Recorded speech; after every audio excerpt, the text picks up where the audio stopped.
श्रीसुभद्रायै नमः। ॐ महादेव्यै नमः। ॐ हरिसहोदर्यै नमः। ॐ वसुदेव अतिप्रियपुत्र्यै नमः। ॐ जगन्नाथ कृपाप्रदायिन्यै नमः। ॐ विराजितायै नमः। ॐ दर्पदलनरत अध्यासिन्यै नमः। ॐ कृष्णशक्तिस्वरूपायै नमः।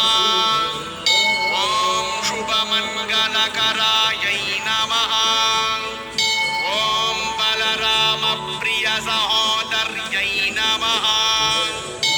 ॐ गुडाकेशवल्लभायै नमः। ॐ अभिमन्युमात्रे नमः।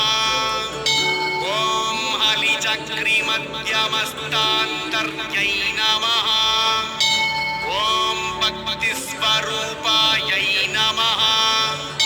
ॐ पार्थप्रियायै नमः। ॐ सर्वलोकपूजितायै नमः।